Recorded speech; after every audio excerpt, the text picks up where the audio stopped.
Hello friends, मैं काजल ठाकुर आप सभी का आपके अपने यूट्यूब चैनल में स्वागत करती हूँ। दोस्तों, आज हम पढ़ने वाले हैं बाल देखभाल, अर्थात हमारा जो टॉपिक का नाम है हमारा बाल देखभाल अर्थात शिशु की प्रारंभिक देखभाल व शिक्षा से संबंधित प्रश्न। जो उसमें हमारा टॉपिक दिया हुआ है 3rd नंबर का विशेष आवश्यकता बालक, उससे हम आज पढ़ने वाले हैं महत्वपूर्ण प्रश्न। तो दोस्तों, आज का पहला प्रश्न हमारा क्या है, आइए देखते हैं। दोस्तों, आज का पहला प्रश्न है हमारा, समायोजन शिक्षा का मुख्य कार्य क्या है। समायोजन शिक्षा का मुख्य कार्य क्या है। दोस्तों, हमारे ऑप्शन है पहला, विशेष आवश्यकता वाले बच्चों को मुख्य धारा के साथ लाना। दूसरा ऑप्शन दोस्तों हमारा, विद्यालय न आने वाले बच्चों को विद्यालय में लाना। तीसरा ऑप्शन दोस्तों हमारा, विशेष व सामान्य बच्चों के साथ पढ़ने की सुविधा देना। और चौथा ऑप्शन दोस्तों, उपरोक्त सभी, अर्थात समायोजन जो शिक्षा है उन सब का उपरोक्त सभी का मतलब है ये सभी जो कार्य हैं यह समायोजन शिक्षा के मुख्य कार्य हैं। तो दोस्तों, इस प्रश्न का सही उत्तर होगा हमारा उपरोक्त सभी। क्या है दोस्तों, उपरोक्त सभी जो है यह हमारे समायोजन शिक्षा का मुख्य कार्य है, जिसमें इसका जो जो लक्ष्य है, क्या है इसके लक्ष्य है विशेष आवश्यकता वाले जो बच्चे हैं उन्हें मुख्य धारा में जोड़ना। दूसरा है विद्यालय न आने वाले बच्चों को विद्यालय में लाना, ताकि समावेश शिक्षा से वो क्या कर सके, विद्यालय में आ सके। और तीसरा है दोस्तों, विशेष व सामान्य बच्चों के साथ पढ़ने की सुविधा देना। दोस्तों, इसमें और भी बहुत सारे लक्ष्य निर्धारित किए गए हैं। जैसे हमारा जो लक्ष्य होगा वह होगा कि बच्चे के प्रजातांत्रिक मूल्यों की स्थापना करना। दूसरा है सभी वर्गों में जागरूकता पैदा करना ताकि उनमें हीन भावना उत्पन्न ना हो। तीसरा है दोस्तों, शैक्षिक एकीकरण के लिए विशेष प्रयास करना। और समाज में समानता का भाव है उसे बच्चों में स्थापित करना और उन लोगों के मध्य की दूरियों को निपटाना, यह इसके मुख्य उद्देश्य हैं। और दोस्तों, यह किस स्थान पर कार्य करता है, यह सभी बच्चों को समानता के अवसर प्रत्येक बालक को प्रदान करता है।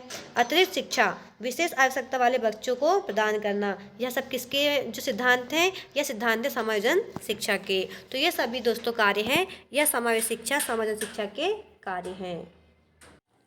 दूसरा प्रश्न है हमारा, भारत के संविधान में किसके लिए निःशुल्क अनिवार्य शिक्षा है। पहला ऑप्शन है हमारा, सभी छात्रों और प्रौढ़ों के लिए। दूसरा ऑप्शन है 14 वर्ष तक के सभी बच्चों के लिए। तीसरा है दोस्तों सभी नागरिकों के लिए। और चौथा ऑप्शन दोस्तों छात्रों के लिए।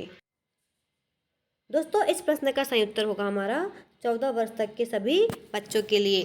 भारत के संविधान में निःशुल्क अनिवार्य शिक्षा यह 14 वर्ष के बच्चों के लिए निश्चित की गई है।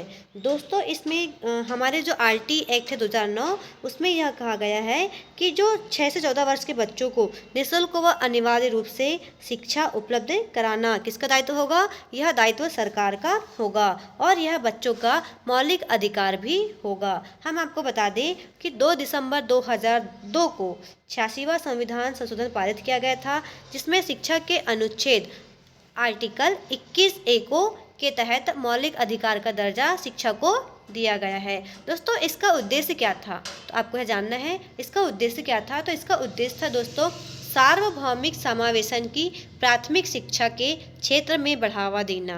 जो सार्वभौमिक समावेशन की प्राथमिक शिक्षा है इसे क्षेत्र में बढ़ावा देना तथा माध्यमिक व उच्च स्तर के लिए छात्रों को अध्ययन हेतु अवसरों का निर्माण करना, यह इसका मुख्य उद्देश्य था। इस प्रश्न का सही उत्तर होगा दोस्तों हमारा 14 वर्ष तक के सभी बच्चों के लिए। आइए बढ़ते हैं अगले प्रश्न की ओर। अगला प्रश्न दोस्तों हमारा सृजनात्मक उत्तरों के लिए आवश्यक है। पहला ऑप्शन है मुक्त उत्तर वाले प्रश्न।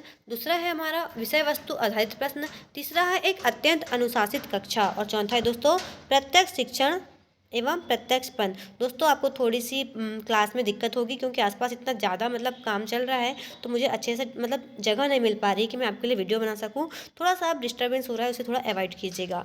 तो दोस्तों, इस प्रश्न का सही उत्तर होगा मुक्त उत्तर वाले प्रश्न। कौन सा है दोस्तों, मुक्त उत्तर वाले जो प्रश्न है वह सृजनात्मक जो बालक हैं उनके लिए यह आवश्यक है। आइए बढ़ते हैं अगले प्रश्न की ओर। अगला प्रश्न दोस्तों समावेशी शिक्षा क्या है। पहला है तथ्यों की शिक्षा मतारोपण से संबंधित है। दूसरा है कक्षा में विविधता का उत्सव मनाती है। तीसरा है हंसिए या स्थित वर्ग के शिक्षकों को सम्मिलित करने के संबंधित है। चौथा है दोस्तों दाखिले संबंधी कठोर प्रक्रियाओं को बढ़ावा देती है।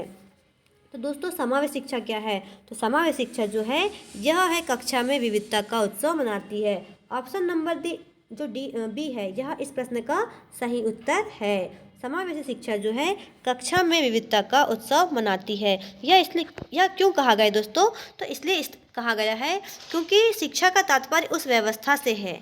समावेश शिक्षा का तात्पर्य उस व्यवस्था से है जहां सामान्य बालकों के साथ विशेष आवश्यकता वाले बालकों को भी बिना लैंगिक, आर्थिक, सामाजिक, धार्मिक या शारीरिक भेदभाव के निष्पक्षता के आधार पर एक साथ शिक्षा दी जाती है।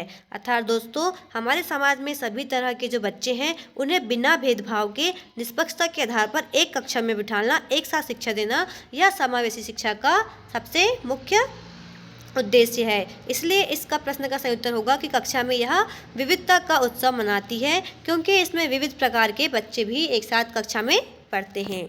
आइए बढ़ते हैं अगले प्रश्न की ओर। अगला प्रश्न दोस्तों हमारा, सभी के लिए विद्यालयों में सभी की शिक्षा निम्नलिखित में से किसके लिए प्रचार वाक्य हो सकता है? पहला ऑप्शन है सहयोगात्मक शिक्षा, दूसरा है सही समावेश शिक्षा, तीसरा है संशक्तिशील शिक्षा और चौथा है प्रत्यक्ष शिक्षा। तो दोस्तों अभी हमने आपको बताया समावेशी शिक्षा के बारे में। सभी के लिए विद्यालयों में सभी की शिक्षा, यह किसका प्रचार वाक्य हो सकता है? तो यह हो सकता है हमारा समावेशी शिक्षा का। आइए बढ़ते हैं अगले प्रश्न की ओर। अगला प्रश्न दोस्तों हमारा, वंचित समूहों के विद्यार्थियों को सामान्य विद्यार्थियों के साथ पढ़ाना चाहिए, यह किसका अभिप्राय है? इसका अभिप्राय क्या है कि वंचित समूहों के विद्यार्थी हैं उन्हें सामान्य विद्यार्थियों के साथ पढ़ाना। पहला ऑप्शन है समावेश शिक्षा, दूसरा ऑप्शन है एकीकृत शिक्षा और तीसरा है विशेष शिक्षा और चौथा है अपवर्जन शिक्षा। तो दोस्तों हम इसके बारे में आप बताइए स्वयं कि वंचित समूहों के विद्यार्थियों को सामान्य विद्यार्थियों के साथ पढ़ाना चाहिए, यह किसका अभिप्राय है? ठीक है दोस्तों, इसका जो आप जवाब कमेंट करके बता सकते हैं कि विद्यार्थियों को सामान्य जो वंचित समूह के विद्यार्थी हैं उन्हें सामान्य विद्यार्थियों के साथ पढ़ाना चाहिए। इसका जो सही होगा किस कक्षा में शिक्षा कैसे दी जाती है, तो इसका क्या अभिप्राय है यह आप हमें कमेंट करके अवश्य बताइएगा। अगला प्रश्न दोस्तों हमारा, समावेशी शिक्षा मानती है कि हमें खालिस्तान को खालिस्तान के अनुरूप बदलना चाहिए। पहला ऑप्शन है व्यवस्था या बच्चे, दूसरा ऑप्शन है बच्चे या व्यवस्था, तीसरा ऑप्शन है परिवार या बच्चे और चौथा है परिवेश या परिवार। तो दोस्तों समावेशी जो शिक्षा यह मानती है कि हमें व्यवस्था को बच्चों के अनुरूप बदलना चाहिए। क्या दोस्तों? समावेशी शिक्षा मानती है कि हमें व्यवस्था को बच्चे के अनुरूप मानना चाहिए या बदलना चाहिए। ऐसा क्यों कहा गया दोस्तों? क्योंकि हमारी जो शिक्षा है, जो कक्षा शिक्षा होती है उसमें बच्चों को ध्यान में रख के, बच्चों को केंद्र में रख के शिक्षा दी जानी चाहिए। यदि हमारी व्यवस्थाएं कठिन हो जाएंगी तो बच्चा सीखने में असमर्थ हो जाएगा। यदि हम बच्चा जो चाहता है, बच्चा जो कैसे मतलब जिस तरह सीख पाएगा, हमें उस तरह की व्यवस्था बनानी चाहिए ताकि बच्चे को हम आसानी से ढाल सके। आइए बढ़ते हैं अगले प्रश्न की ओर। अगला प्रश्न दोस्तों, समावेशी शिक्षा में किसी शिक्षिका की सबसे महत्वपूर्ण भूमिका क्या होगी? पहला ऑप्शन है बच्चे के माता पिता के व्यवसाय को जानना ताकि शिक्षिका प्रत्येक बच्चे के भावी व्यवसाय को जान सके। दूसरा ऑप्शन है यह सुनिश्चित करना कि शिक्षिका कक्षा को मानक निर्देश दे रही है। तीसरा ऑप्शन दोस्तों, सुनिश्चित करना कि प्रत्येक बच्चे को अपनी संभावनाओं को प्राप्त करने के अवसर मिले। और चौथा ऑप्शन दोस्तों, कक्षा के लिए ऐसी योजना बनाना कि प्रत्येक बच्चा सामान्य गति से बढ़ सके, आगे बढ़ सके। तो दोस्तों समावेशी शिक्षा में यदि कोई शिक्षिका पढ़ाती है तो उसकी महत्वपूर्ण भूमिका क्या होगी? तो उसकी महत्वपूर्ण भूमिका होगी दोस्तों कि बच्चे को यह सुनिश्चित करना, शिक्षिका को, कि प्रत्येक बच्चे को अपनी संभावनाओं को प्राप्त करने के अवसर दिए जाना चाहिए। हमें समावेशी कक्षा में निर्देश पे काम नहीं करना है, हमें बच्चों की संभावनाओं को देखना है कि बच्चे का स्तर क्या है और वह किस स्तर पर हमें उसे ऐसे अवसर प्रदान करना कि वह आगे बढ़ सके। तो दोस्तों इस प्रश्न का सही उत्तर होगा हमारा यह सुनिश्चित करना कि जो प्रत्येक बच्चा है वह अपनी संभावनाओं को प्राप्त करने के लिए उसको अवसर प्रदान करना। आइए बढ़ते हैं अगले प्रश्न की ओर। अगला प्रश्न दोस्तों हमारा, शिक्षक बच्चे को सृजनात्मक विचारों के लिए प्रोत्साहित कर सकता है। पहला ऑप्शन है उनसे प्रत्यास्मरण आधारित प्रश्न पूछकर। दूसरा है समस्या समाधान आधारित प्रश्न पूछकर। तीसरा है अनेक बहुविकल्पी प्रश्न देकर। और चौथा है उन्हें उत्तर कंठस्थ याद करने के लिए कहकर। तो दोस्तों सृजनात्मकता क्या है दोस्तों? सृजनात्मकता ऐसा है, मौलिकता है, इसमें मौलिकता पाई जाती है, इसमें प्रभावशीलता भी पाई जाती है। दोस्तों बच्चों को सृजनात्मकता विचारों के लिए प्रोत्साहित करने के लिए हमें उन्हें समस्या समाधान आधारित प्रश्न पूछकर प्रोत्साहित कर सकते हैं। दोस्तों समस्या समाधान ही क्यों? यदि हम किसी बच्चे को समस्या का समाधान करने के लिए देंगे तो हमें समस्या बताने पर उसमें दिमाग में बहुत सारी बातें आएंगी। वह समस्या समाधान के लिए एक नहीं वह अनेक तरीके से वह तरकीबें सोचेगा कि हम इस समस्या का समाधान कैसे कर सकते हैं। उसकी सोचने की क्षमता बढ़ेगी और वह अनेक प्रयास करेगा। तो दोस्तों शिक्षक बच्चों को सृजनात्मकता विचारों के लिए प्रोत्साहित करने के लिए उसे समस्या समाधान आधारित प्रश्न पूछकर उसे प्रोत्साहित कर सकता है। अगला प्रश्न दोस्तों हमारा, समावेशीकरण की सफलता के लिए क्या आवश्यक है? समावेशीकरण की सफलता के लिए क्या आवश्यक है? पहला है क्षमता निर्माण का अभाव। दूसरा है अभिभावकों की भागीदारी का ना होना। तीसरा है दोस्तों अलगाव। और चौथा है संवेदनशीलता। तो दोस्तों समावेशीकरण की सफलता के लिए सबसे अधिक आवश्यक है संवेदनशीलता। क्या है दोस्तों? संवेदनशीलता सबसे अधिक महत्वपूर्ण आवश्यक कार्य है किसी भी समावेशी शिक्षा में सफलता को प्राप्त करने के लिए। आइए बढ़ते हैं अगले प्रश्न की ओर। अगला प्रश्न दोस्तों हमारा, समावेशी कक्षा में किस प्रकार के छात्र छात्राओं को शामिल होते हैं? मतलब समावेशी कक्षा में किस प्रकार के छात्रों को शामिल किया जाता है? पहला ऑप्शन दोस्तों हमारा केवल विशिष्ट छात्र। दूसरा है सामान्य और विशिष्ट छात्र। तीसरा है दोस्तों केवल सामान्य छात्र। और चौथा है दोस्तों बहुभाषी और प्रतिभाशाली छात्र। तो दोस्तों इस प्रश्न का सही उत्तर है हमारा सामान्य से विशिष्ट छात्र। क्या है दोस्तों? सामान्य से विशिष्ट छात्र। समावेशी कक्षा में किस प्रकार के छात्र शामिल होते हैं? सामान्य और विशिष्ट, अर्थात सामान्य भी होते हैं, कम पिछड़े बालक भी होते हैं, प्रतिभाशाली बालक होते हैं, सभी को ऐसी कक्षा में पढ़ाया लिखाया जाता है।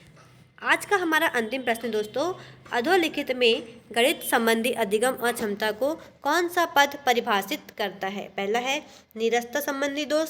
दूसरा ऑप्शन है पठन दोष। तीसरा है दोस्तों गणना दोष। और चौथा है उपयुक्त में से कोई नहीं। तो दोस्तों गणित संबंधी अधिगम और क्षमता के लिए पद जो परिभाषित किया करता है वह करता है गणना दोष। कौन सा दोष? गणना दोष। दोस्तों जो गणित संबंधी अक्षमताएं होती हैं हम जो जानते हैं उसे डिसकैलकुलिया के नाम से जानते हैं। दोस्तों इस तरह की जो अक्षमता होती है उसमें बालक में पर्याप्त प्रयास करने के बावजूद भी सामान्य गणितीय संक्रियाओं को समझने एवं सीखने में वह कठिनाई महसूस करते हैं। और दोस्तों वो सामान्य रूप से जो हमारे गणितीय चिन्ह हैं उन्हें आसानी से नहीं समझ पाते हैं। इनमें गणित विकास संबंधी विकार पाया जाता है। और दोस्तों अंकों को शब्दों में, शब्दों को अंकों में बदलने पर यह बच्चे हमेशा कठिनाई का अनुभव करते हैं। दोस्तों ऐसे बच्चों को हमेशा यदि हम उच्चार किया जा सके, मतलब शिक्षा कैसे देनी चाहिए, उन्हें हम 4 लाइन वाली जो 4 लाइन बुक आती है उसका उपयोग करके हम डिसकैलकुलिया बालक होते हैं, गणित संबंधी अक्षमता होती है, ऐसे बालक को हम आसानी से क्या कर सकते हैं, उनकी हेल्प कर सकते हैं। और दोस्तों इनमें अलग अलग रंगों की सहायता से विभाजित करके गणित के चिन्हों को समझना आसान कर सकते हैं। तो इस तरह हम उन्हें शिक्षा दे सकते हैं। दोस्तों यह हमारा अंतिम प्रश्न था। यदि आपको हमारे प्रश्न समझ में आए हों और हमारा पढ़ाने का तरीका आपको अच्छा लगा हो तो हमारे चैनल को लाइक और सब्सक्राइब अवश्य करें। धन्यवाद।